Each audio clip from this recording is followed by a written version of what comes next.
आज membrane lipids में इस एसिमेट्री ऑफ द मेम्ब्रेन हम लोग देखने जा रहे हैं। एसिमेट्री, शेप एंड कर्वेचर, ये पूरे 2 लेक्चर का टॉपिक है। लेक्चर नंबर 10 में आप एसिमेट्री ऑफ द मेम्ब्रेन पढ़ेंगे। जहां तक एसिमेट्री की बात होती है तो अब तक जिन लोगों ने 9 पूरे क्लास किए हैं उनको पूरा आइडिया हो चुका है, उनको पूरा आइडिया हो चुका होगा कि कैसे एसिमेट्री की बात होती है। तो छोटी छोटी बातें हैं जिनको हम लोग अभी यहाँ पर सीखेंगे। यदि एसिमेट्री ऑफ मेम्ब्रेन कहते हैं, ठीक है, एसिमेट्री ऑफ द बायोमेम्ब्रेन, तो इसमें 2 पहलू से हमें इसको देखना चाहिए। जो सबसे पहला पहलू होता है वो होता है asymmetry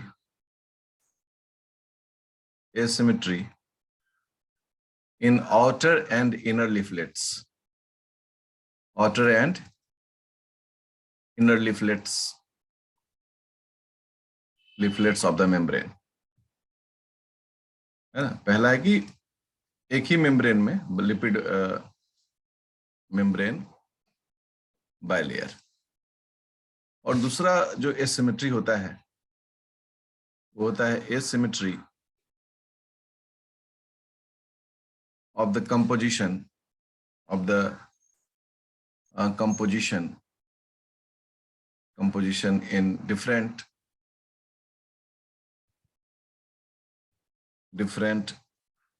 membranes in the cell। Cell के अंदर में जो अलग अलग मेम्ब्रेन है, जैसे कि प्लाज्मा मेम्ब्रेन हो गया, तो न्यूक्लियर मेम्ब्रेन हो गया, एंडोप्लाज्मिक रेटिकुलर मेम्ब्रेन हो गया, लाइसोसोमल मेम्ब्रेन हो गया, एक्सेट्रा। तो इन सब में भी एसिमेट्री देखी जाती है। तो जैसी जरूरत वैसा उसका कंपोजिशन। इस क्रम में जब हम लोग एक नॉर्मली देखते हैं तो किसी का एग्जाम्पल देखकर देखना पड़ेगा। तो human RBC, in human RBC membrane, अगर ह्यूमन आरबीसी मेम्ब्रेन की हम बात करें तो इसमें outer leaflet and inner leaflet, इन दोनों में leaflet in human RBC membrane bilayer, हम लोग लिपिड का अगर कंपोजिशंस देखें तो दोनों में हमें जो बेसिकली ज्यादा मिलते हैं, ठीक है ना, मोर एबंडेंट, जिसे हम कहें एबंडेंट, इसमें भी लिखें मोर एबंडेंट। वैसे एबंडेंट लिखने मात्र से ही ज्यादा का बोध होता है, लेकिन अगर हम ऐसे लिखते हैं तो आउटर लीफलेट में फॉस्फेटिडाइल कोलिन, एंड दूसरा जो है वह है स्फिंगोलिपिड। ये दोनों जो हैं वो सर्वाधिक मात्रा में मिलते हैं। इसका मतलब ये नहीं कि सिर्फ यही 2 मिलते हैं, मतलब ये सबसे ज्यादा मिलते हैं। वहीं अगर आप बात करें इनर लीफलेट में तो यहां पर फॉस्फेटिडाइल को हम लोग एक वर्ड में पीडी कहते हैं। यहां पर बोलेगा फॉस्फेटिडाइल इथेनोलामाइन और फॉस्फेटिडाइल सेरीन जब भी लिखते हैं तो उसमें एक नेगेटिव चार्ज लिख देते हैं, तो दैट हमारे दिमाग में रहेगा। ये दोनों सर्वाधिक मात्रा में मिलने वाले फॉस्फोलिपिड्स हैं। ये दोनों फॉस्फोलिपिड्स हैं जो सर्वाधिक मात्रा में मिलते हैं। इसके अलावा हमें कोलेस्ट्रॉल भी दिखते हैं, हम लोग कोलेस्ट्रॉल भी है, उसके अलावा ग्लाइकोलिपिड्स भी है, ठीक है। तो ग्लाइकोलिपिड्स की जब बात आती है तो वो आ जाता है बाहर की ओर। हम लोग 3 में लिखते हैं ग्लाइकोलिपिड्स हरदम जो है वो आउटर लीफलेट में मिलता है, ठीक है। वहीं जब अब हम कोलेस्ट्रॉल की बात करें तो कोलेस्ट्रॉल का जो कंपोजिशन है वो दोनों जगह है। कोलेस्ट्रॉल यहां भी मिलेगा, ऑटर लीफलेट में भी, एंड इसको तो इसको 1, इसको 2, इसको 3, और ये हो गया कोलेस्ट्रॉल जो कि इनर लीफलेट में। तो इस प्रकार से अगर हम कंपोजिशन देखें तो क्लियर कट फॉस्फोलिपिड्स में हम लोग देखते हैं कि फॉस्फेटिडाइल कोलिन और स्फिंगोलिपिड जो है, और फॉस्फेटिडाइल इथेनोलामाइन और फॉस्फेटिडाइल सेरीन जो है, यह पूरी तरह से मौजूद है। क्लास करिए।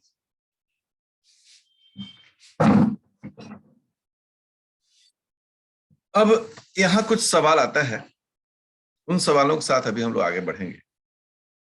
पहला चीज तो ये क्लियर हो गया कि एसिमेट्रिकल है क्योंकि कंपोजिशन अलग अलग है। अभी तो सिर्फ लिपिड ना है, प्रोटीन्स का भी तो कंपोजिशन होता है। तो मिला जुलाकर एक लाइन हमें क्लियर कट समझना है कि ये जो है एसिमेट्रिकल है। अब आता है एक जो सवाल आपके मन में, सबके मन में आया होगा, वाई, क्यों फॉस्फेटिडाइल कोलिन एंड स्फिंगोमाइलिन, या हम लोग स्फिंगोमाइलिन को लेकर चलते हैं, SM लिख के चलते हैं, ठीक है। क्यों ये ऑटर लीफलेट में ज्यादा होगा, सवाल आया होगा। क्यों फॉस्फेटिडाइल इथेनोलामाइन, ठीक है, इथेनोलामाइन एंड फॉस्फेटिडाइल सेरीन जो है वो इनर लिफलेट में होगा। अगर ये सवाल मन में आता है, और क्यों ग्लाइकोलिपिड्स जो है वो ऑटर लिफलेट में होगा, तो ये अगर सवाल उठ के आ रहा है तो महत्वपूर्ण है कि इसकी जानकारी हमें रहनी चाहिए कि क्यों ऐसा होता है, ठीक है। अगर आप इथेनोलामाइन और सेरीन को देखें, इन दोनों बहुत कॉमन है, ये अमाइनो फॉस्फोलिपिड्स है। अमाइनो फॉस्फोलिपिड्स मतलब दोनों में ही अमाइन ग्रुप है। स्ट्रक्चर अगर देखें तो इथेनोलामाइन और सेरीन अमाइनो एसिड है, तो दोनों ही अमाइनो ग्रुप वाले मौजूद होते हैं। सेरीन में नेगेटिव चार्ज है। तो किसी मेम्ब्रेन में ऐसे क्यों डिस्ट्रीब्यूशन इनका होता है, इसके पीछे क्या खास बात है, ये तो जानना ही पड़ेगा। आइए हम इस इंडिविजुअल्स के बारे में हम लोग देखते हैं।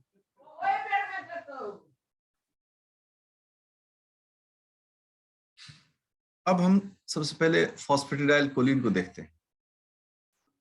फॉस्फेटिडाइल पीडी कोलिन, इसको शॉर्ट फॉर्म में हम लोग पीसी भी कहते हैं। पीसी अगर देखें तो फॉस्फेटिडाइल कोलिन कहलाता है। फॉस्फेटिडाइल कोलिन का शेप कैसा होता है, सिलिंड्रिकल होता है। इसका शेप कैसा होता है, सिलिंड्रिकल होता है। पहला चीज ये हो गया। दूसरा है कि इसमें हेड और टेल का जो रेशियो होता है वो इक्वल होता है, मतलब equal head and tail cross section area. कहने का मतलब है कि हेड और टेल का जो क्रॉस सेक्शन एरिया है वो एक समान। मान लो कोई टेक्निकल टर्म बोलते हैं, विद्यार्थी कहता है कैसे सर, देखो ये अगर इसका हेड है या इसका टेल है तो क्रॉस सेक्शन एरिया लगभग एक जैसा है। लगभग ये, मैं थोड़ा उसको मिटा कर एक बार ऐसे डायग्राम को थोड़ा सा देखो, ये हो गया सिलिंड्रिकल हो गया।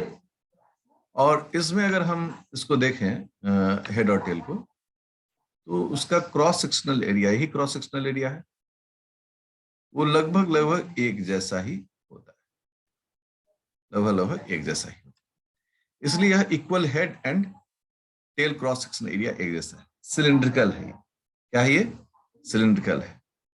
और ये क्या काम करता है, तो इसका काम जो है वो स्पष्ट रूप से एक ही काम है इसका, और वो है कि ये मेम्ब्रेन को फ्लैट बनाता है, मतलब चिपटा बनाता है।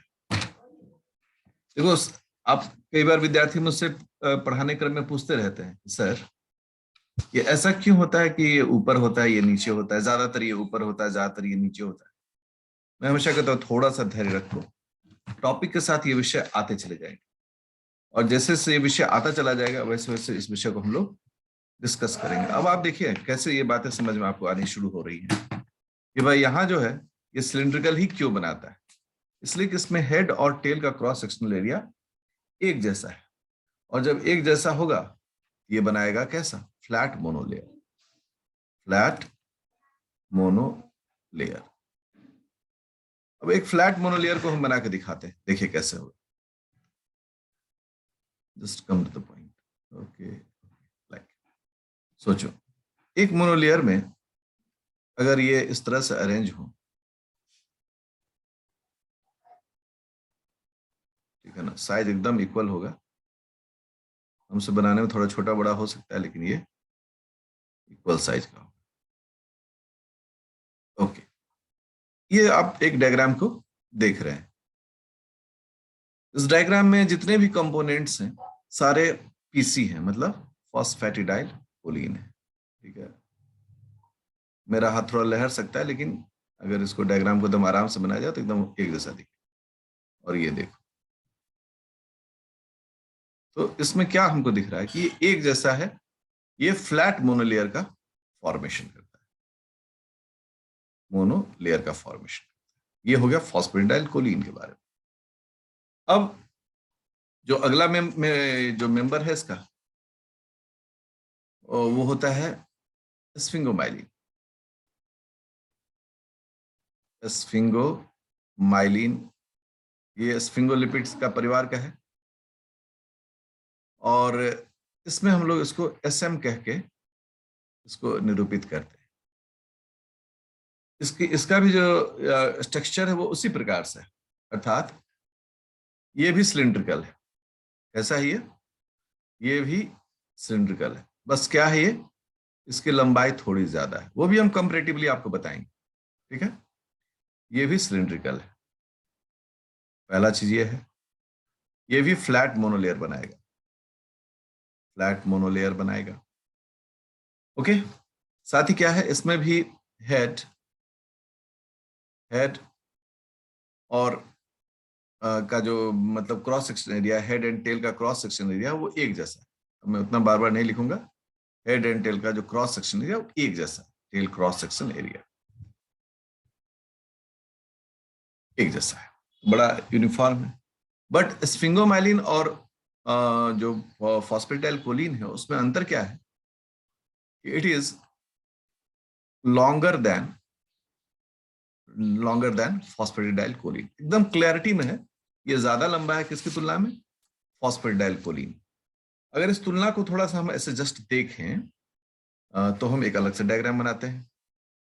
मैं तो आपको सिखाना है सब कुछ। अब देखिए, ये हो गया पीसी, फॉस्फेटिडाइल कोलिन। ओके, हो गया स्फिंगोमाइलिन। दोनों एक ही जैसा है, सिलिंड्रिकल है, लेकिन दोनों के स्ट्रक्चर में आपको क्लियर कट अंतर दिख रहा है। ये फॉस्फेटिडाइल कोलिन है, ये स्फिंगोमाइलिन, या जिसको हम लोग क्या कहते हैं, स्फिंगोलिपिड्स ये है। और अगर आप इसकी लंबाई देखेंगे, लाइक यहां से यहां, वैसे तो देखने में ही पता चल जा रहा है दोनों की लंबाई में अंतर है। बट अगर हम तो क्लियर कट हमको दिखता है, और इसका है 3.5 नैनोमीटर, लोगों ने नापा इसको। एक जो फॉस्फेटाइल कोलिन है वो 3.5 नैनोमीटर, जबकि एक जो स्फिंगोमाइलिन है उसमें 4.6 टू 5.6 नैनोमीटर इसकी मतलब लंबाई होती, टॉलनेस होती। तो क्लियर कट ये 1 से 2 नैनोमीटर ज्यादा लंबा होता है, और ये दोनों में डिफरेंस है। सिमिलैरिटी क्या है, ये दोनों ही सिलिंड्रिकल है।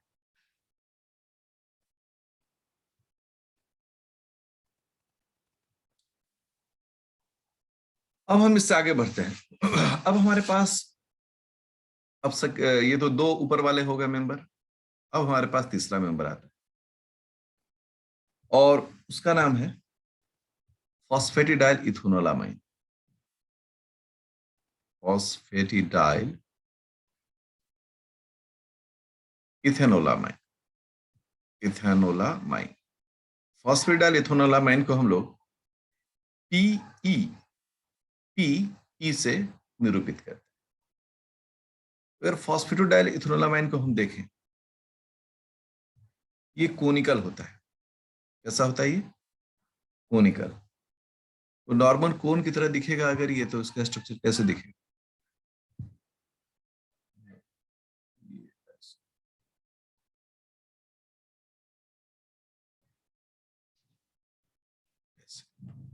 ये कोन है, अर्थात फॉस्फेटिडाइल मतलब फॉस्फेटिडाइल इथेनोलामाइन जो है वो कोन की तरह दिखता है। ठीक है। और इस तरह के दिखने में और भी इसके साथ होता है, जैसे कोलेस्ट्रॉल। कोलेस्ट्रॉल भी कोन की तरह दिखता है। एंड डाईएसाइल ग्लिसरॉल, डाईएसाइल ग्लिसरॉल जो है, ग्लिसरॉल, उसे भी हम लोग DAG कहते हैं इसे। ये भी कोनिकल दिखता है। और कोलेस्ट्रॉल जिसको कि CH से इंडिकेट करते हैं, ये भी कोनिकल दिखता है। तो कंपैरेटिवली एक तुलनात्मक अध्ययन भी यहाँ होता चला जाएगा। अब चूंकि ये कोनिकल दिखता है, इसमें हेड जो है, ये इसका हेड का पोर्शन है। हेड जो है, हेड, ये कम, सॉरी उल्टा हमने बोल दिया, हेड यहाँ है, ये टेल। हेड का जो डायमीटर है वो टेल के क्रॉस सेक्शन एरिया से कम होता है। तो हम लोग इसको यहाँ पर कैसे लिखते हैं?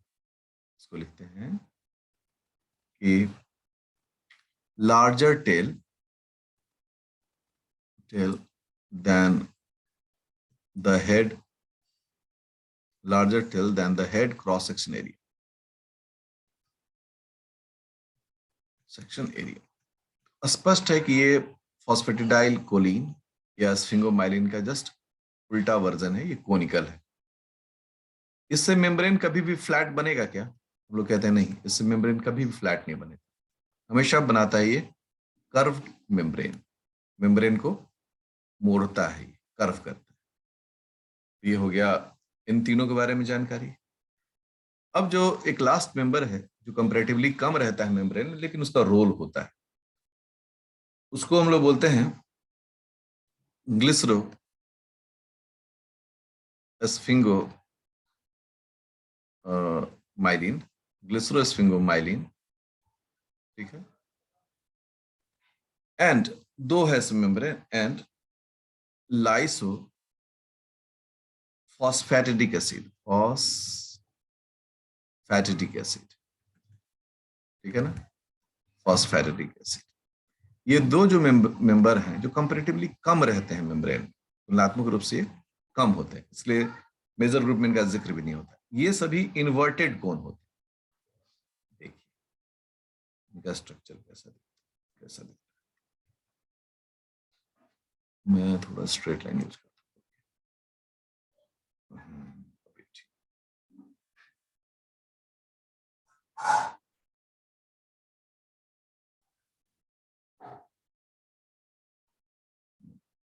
इसे हम लोग कहते हैं इन्वर्टेड कोन, इन्वर्टेड कोन। ये जो है, ये इन दोनों के साथ ग्लिसरोस्फिंगोमाइलिन और लाइसोफॉस्फेटिडिक एसिड जो है, इन दोनों में देखा जाता है। और इसमें भी हेड जो है वो लार्जर है। ठीक है ना, आप देख ही रहे हैं कि हेड जो है, हेड का पोर्शन ये लार्जर है। तो लार्जर हेड देन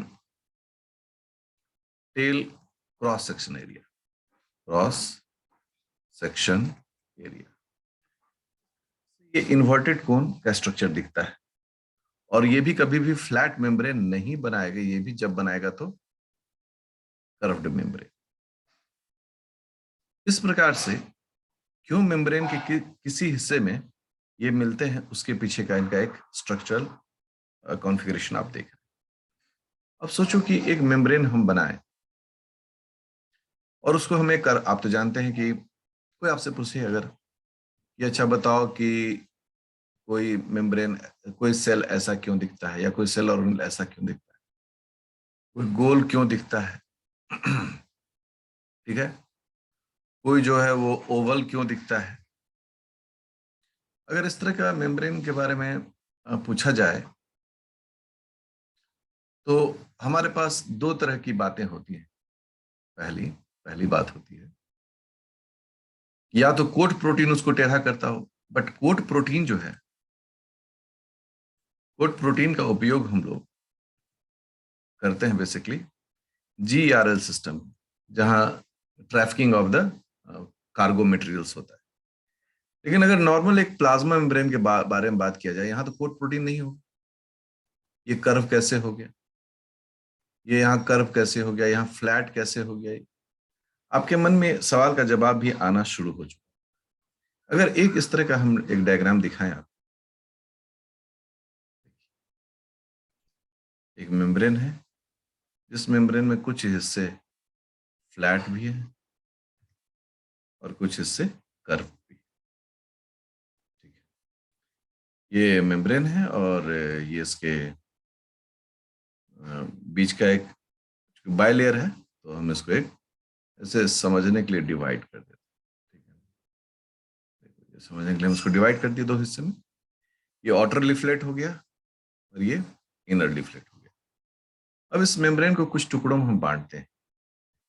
अब देखिए यहां तक जो मेम्ब्रेन है, यहां तक जो है मेम्ब्रेन वो फ्लैट ही दिख रहा है दोनों में। यहां तक मेम्ब्रेन ये फ्लैटनेस दिख रहा है, तो हम लोग कहते हैं कि यहाँ पर फ्लैटनेस है। और इस हिस्से को हम लोग बोल रहे हैं यहाँ पर कर्व है, फिर यहाँ पर फ्लैट है। कभी विद्यार्थी अगर आपसे सवाल पूछता है कि क्यों ऐसा गोल हो जाता है प्लाज्मा मेम्ब्रेन या एंगल्ड हो जाता है, तो उसका उत्तर आपको इसी बेसिस पर देना। अब आप देखें कि जहां पर ये कर्व है, उसमें देखिए कैसा फॉस्फोलिपिड, ये सारे फॉस्फेटिडाइल इथेनोलामाइन है। दिख रहा है आप सबको, डायग्राम हम बनाते जा रहे हैं। Good and so on. देखिए ये आप जितना भी देख रहे हैं ये फॉस्फेटिडाइल इथेनोलामाइन। और यदि इसी चीज को हम थोड़ा सा बाहर की ओर ले जाएं, बाहर की ओर ले जाएं, तो नॉर्मली हमको यहां पर दिख रहा है कौन, फॉस्फेटिडाइल कोलीन। कहीं कहीं हमको जो इन्वर्टेड में जो कोन है, इन्वर्टेड कोन, वो भी दिख रहा है। ठीक है, लेकिन मैक्सिमम टाइम जो है हमको फॉस्फेटिडाइल कोलीन, अगर मेम्ब्रेन थोड़ा सा फूला हुआ हो तो हम वहां पर उसको कह सकते हैं कि फॉस्फेटिडाइल स्फिंगोमाइलिन भी वहां पर मौजूद है। तो आप देखें कि इस तरीके से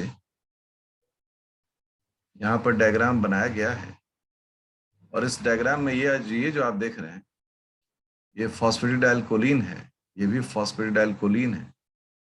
लेकिन ये सब कुछ स्पेसिफिक इन्वर्टेड कोन वाले फॉस्फोलिपिड्स हैं जो कि बहुत कम होते हैं, इसलिए नॉर्मली हम लोग इनके बारे में बहुत ज्यादा अलग से बताने की कोशिश नहीं करते। अब सपोज करिए यहाँ जो है वो फॉस्फेटिडिक एसिड है, ठीक है, लाइसोफॉस्फेटिडिक एसिड, उसको LPA बोलते हैं, लाइसोफॉस्फेटिडिक एसिड।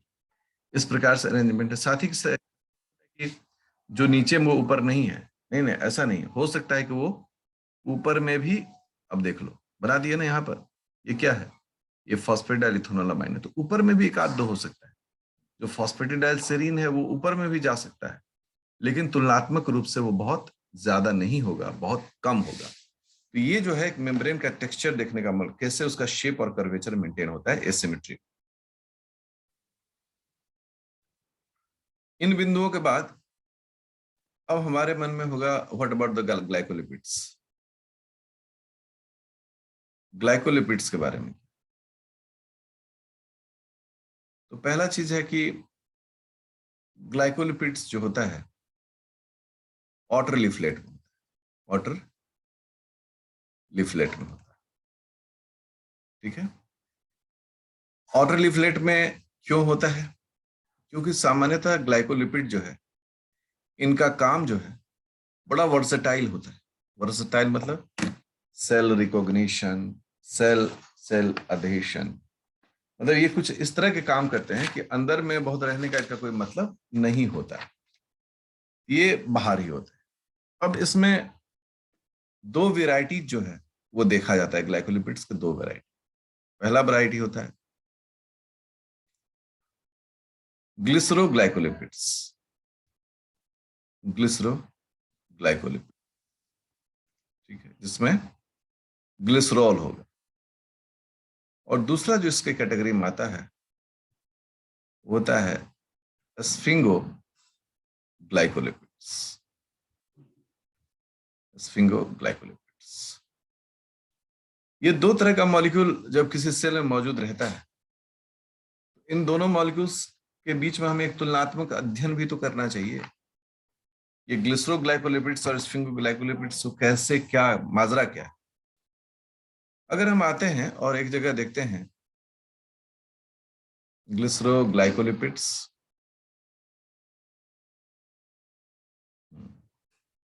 और एक तरफ हम लोग दे रहे हैं स्फिंगोग्लाइकोलिपिड्स, ग्लाइकोलिपिड्स। अगर दोनों के बीच में कंपैरिजन करें, तुलना करें, तो कैसे करेंगे इन दोनों के बीच में तुलना? सबसे पहला पॉइंट अगर इसके बारे में लिखें तो ग्लिसरोग्लाइकोलिपिड्स जो होते हैं वो न्यूट्रल होते हैं, तो उसमें कोई चार्ज नहीं। ठीक है, ऐसा क्यों होता है? Because of uncharged polar groups. ठीक है, अनचार्ज पोलर ग्रुप, क्योंकि ग्लाइकोलिपिड्स में तो शुगर भी होगा। शुगर में भी क्या होता है, जो OH होते हैं वो अनचार्ज पोलर ग्रुप, इसलिए इसमें न्यूट्रल रहता है। दूसरा, इसमें यदि हम बात करें स्फिंगोग्लाइकोलिपिड्स में, ये नेगेटिव चार्ज होते हैं, सीधी बात है। क्यों नेगेटिव चार्ज होते हैं? बिकॉज ऑफ द प्रेजेंस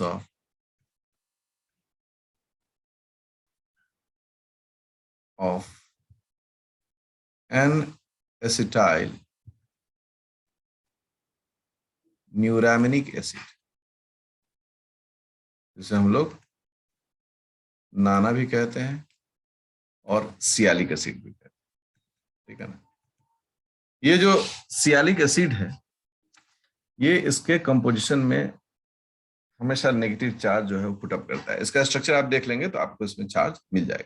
ठीक है, तो पहला डिफरेंस हो गया, द मेजर डिफरेंस, कि जो ग्लिसरोग्लाइकोलिपिड्स हैं वो न्यूट्रली होते हैं, चार्ज नहीं होते, जबकि जो स्फिंगोग्लाइकोलिपिड्स हैं नेगेटिवली चार्ज होते हैं। तो दोनों का जो काम करने का स्टाइल है उसमें बदलाव देखा जाएगा। जो नेक्स्ट पॉइंट होता है, that is point number 2,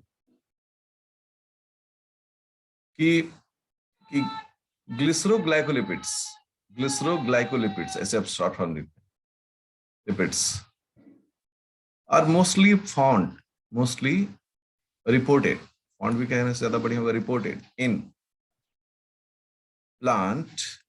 plants and bacterial membrane, plants and bacterial plasma membrane, okay, bacterial membrane।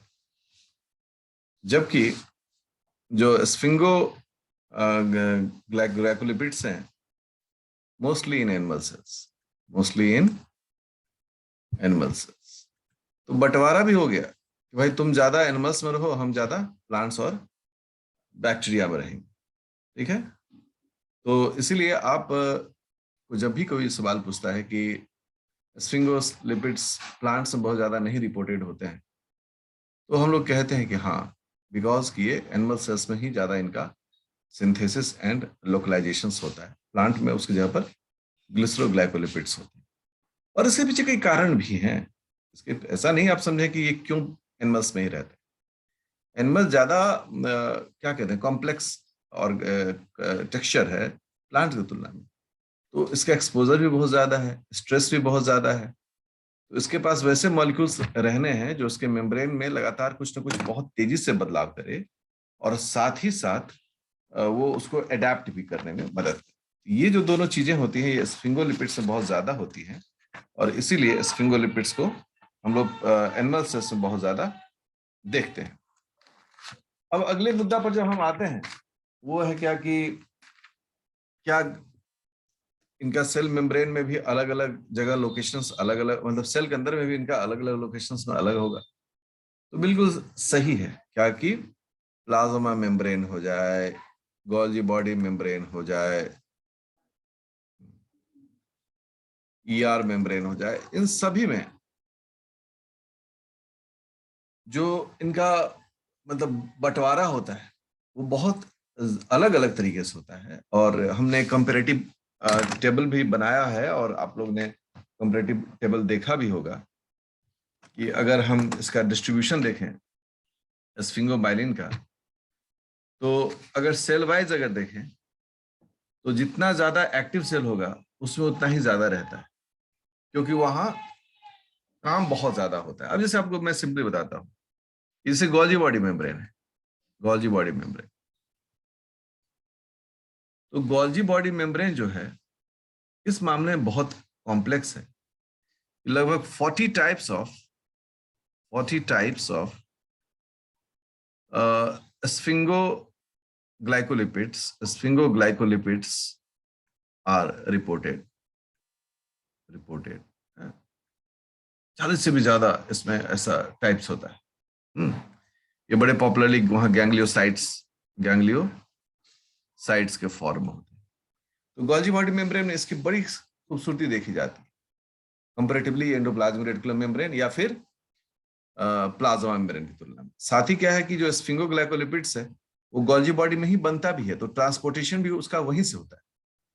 ये एक तुलनात्मक अध्ययन है कि कैसे ये ग्लाइकोलिपिड्स के अलग अलग फॉर्म अलग अलग जगह पर रहते हैं, मौजूद रहते हैं। आप इनका स्ट्रक्चर बुक से भी निकाल कर देख सकते हैं, ठीक है। तो आप जब भी बुक से निकाल कर देखेंगे तो आपको एनिमल सेल्स में हमेशा स्फिंगोग्लाइकोलिपिड्स मिलेगा, और प्लांट्स में हमेशा आपको ग्लिसरोग्लाइकोलिपिड्स को वहां दिखाते हैं, ठीक है। अगर हम इस तरह से अगर कुछ करें, डायग्राम बनाने की कोशिश करें, जैसे आपको दिखा देते हैं GM1 गैंग्लियोसाइट। अगर जीवन गैंग्लियोसाइट का अगर हम की बात करें तो ये हो गया उसका स्फिंगोसाइन। इस तरह से हम स्ट्रक्चर बनाते हैं, इसे हम निकलते हैं स्फिंगोसाइन, ठीक है। यहाँ पर जो है एक फैटी एसिड जुड़ा हुआ है, और यहाँ पर जो है यहाँ पर शुगर रेसिड्यू जुड़े हैं। ये जो शुगर रेसिड्यू जैसे ग्लूकोज है, गैलेक्टोज है, एन एस्टाइल ग्लूकोसामाइन है, इससे गैलेक्टोज जुड़ा हुआ है, और इस गैलेक्टोज साथ नाना जुड़ा, और इस नाना पर नेगेटिव चार्ज। इस प्रकार से इसका स्ट्रक्चर जो है वो हम लोग देखते हैं।